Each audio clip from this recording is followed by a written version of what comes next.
In the early 1960s, American car manufacturers were quietly building some of the most extreme vehicles ever sold to the public. These were not normal muscle cars meant for comfort or daily driving. They were factory-built drag cars designed with one clear purpose: to dominate the quarter mile. Many of them were technically street legal, but only just. Interiors were stripped, weight was reduced wherever possible, and engines were officially underrated to avoid attention.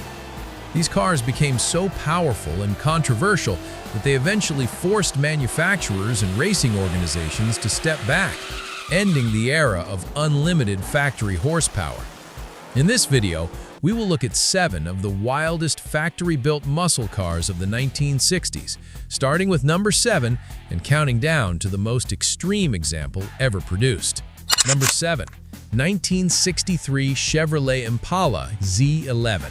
Today, the 1963 Chevrolet Impala is often associated with cruising and lowrider culture, but in 1963, Chevrolet turned it into a serious drag racing machine. The Z11 Impala was equipped with a special 427 cubic inch big block engine that was officially rated at 430 horsepower, although real output was much higher. To improve performance, Chevrolet removed approximately 300 pounds by using aluminum body panels and deleting unnecessary features. Only around 50 Z11 Impalas were built, and most were sent directly to drag strips rather than dealerships. These cars were capable of running low 11-second quarter-mile times, and in some cases even high 10s at speeds exceeding 120 miles per hour. The Z11 program became one of the reasons General Motors eventually pulled back from factory-backed racing.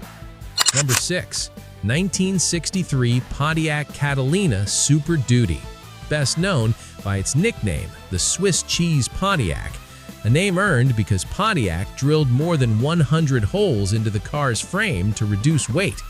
Power came from a 421 cubic inch V8 with dual 4-barrel carburetors, officially rated at 405 horsepower, although real output was much higher.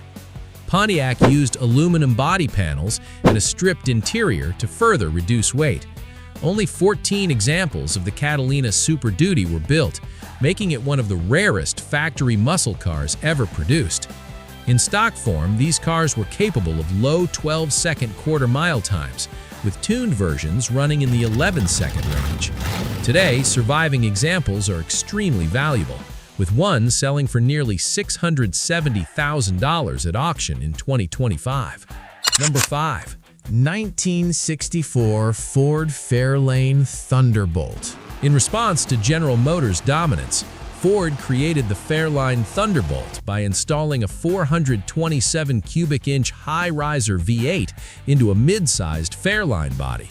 The engine was officially rated at 425 horsepower, though actual output was significantly higher.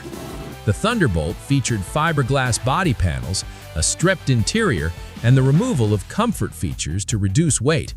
Exactly 100 cars were built to meet racing homologation requirements. On the drag strip, the Thunderbolt consistently ran mid to low 11-second quarter-mile times at speeds over 120 miles per hour.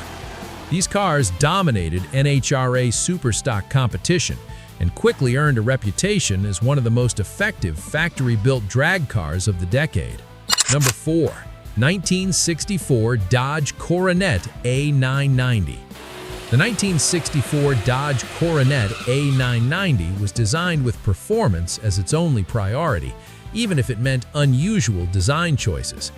Dodge repositioned the rear wheels forward in the wheel wells to improve weight transfer during launches, giving the car a distinctive appearance. Power came from the 427 cubic inch race Hemi engine, officially rated at 425 horsepower. To reduce weight, Dodge used acid-dipped body panels and removed unnecessary interior components. Approximately 101 A990 Coronets were built, and they quickly became dominant on the drag strip. Their success led to complaints from competitors and influenced the development of future drag racing classes, including early funny cars. Number 3. 1966 Ford Fairlane 500 R-Code was a highly specialized vehicle intended almost exclusively for factory-backed racers.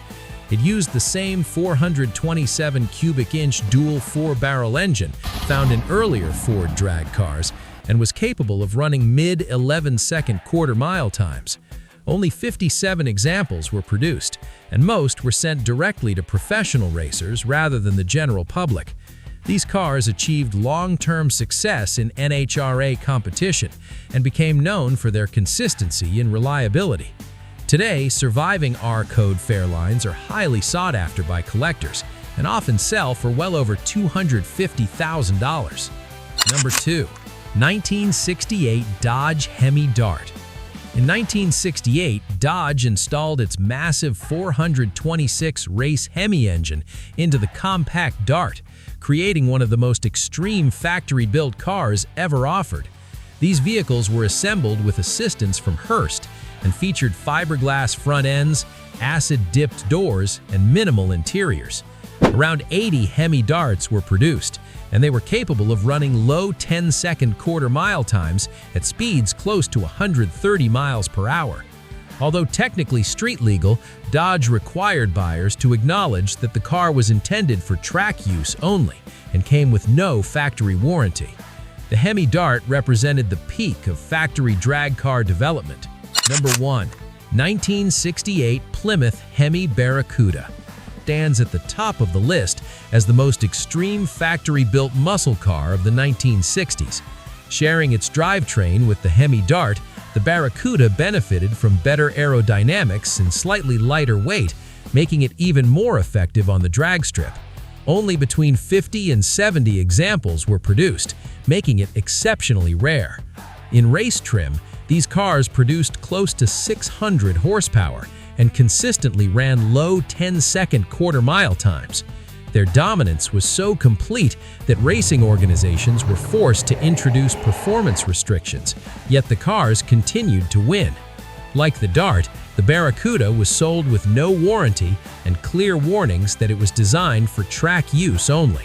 These 7 factory-built muscle cars represent a unique moment in automotive history when manufacturers pushed performance to its absolute limits. They were not designed for comfort, practicality, or long-term reliability, but for speed and competition. Their success and controversy ultimately led to tighter regulations and the end of the factory drag racing era. Even today, these cars remain symbols of raw engineering and unrestricted performance. Let us know which one you find most interesting, and if you enjoy content focused on classic muscle cars and automotive history, consider subscribing for more.